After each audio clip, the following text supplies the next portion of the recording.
গত বছর বড়দিনের পর আবিষ্কৃত ২০২৪ OIR-৪ গ্রহাণুর পৃথিবীতে আঘাত আনার সংখ্যা ক্রমাগত বাড়ছে, যা বিজ্ঞানীদের উদ্বেগের কারণ হয়ে উঠেছে। নাসার সাম্প্রতিক তথ্য অনুসারে গ্রহাণুটি যদি পৃথিবীতে আঘাত হানে তবে এটি স্থানীয়ভাবে বড় ধ্বংসযজ্ঞ ঘটাতে পারে।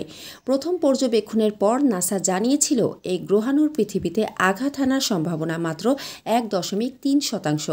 তবে ফেব্রুয়ারির শুরুতে এটি বেড়ে ২.৩%, পরে ২.৬% এবং বর্তমানে ৩.১%-এ পৌঁছেছে, যা সাধারণত বিরল ঘটনা।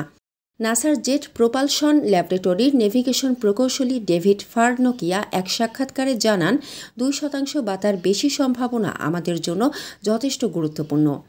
নাসার মতে ২০২৪ OIR-৪-এর ব্যাস প্রায় ৪০ থেকে ৯০ মিটার, ১৩০ থেকে ৩০০ ফুট, যা একটি শহরকে ধ্বংস করার মতো শক্তিশালী হতে পারে।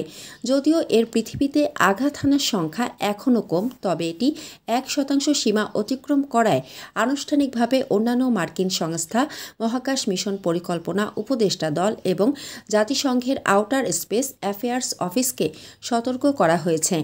বর্তমানে গ্রহাণুটির কক্ষপথ নিবিড়ভাবে পর্যবেক্ষণ করছে নাসা এবং আশা করা হচ্ছে ভবিষ্যতে আরও সুনির্দিষ্ট তথ্য পাওয়ার পর এ সম্ভাব্য প্রভাবের ঝুঁকি শূন্যে নেমে আসবে।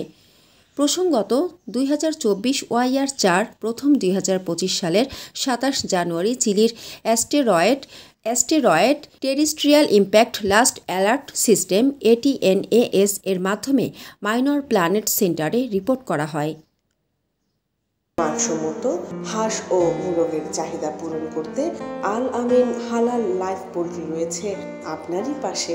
আমরা হাঁস, মোরগ, কবুতর, কোয়েল, টার্কি ও খরগোশ পাইকারি মূল্যে বিক্রয় করি।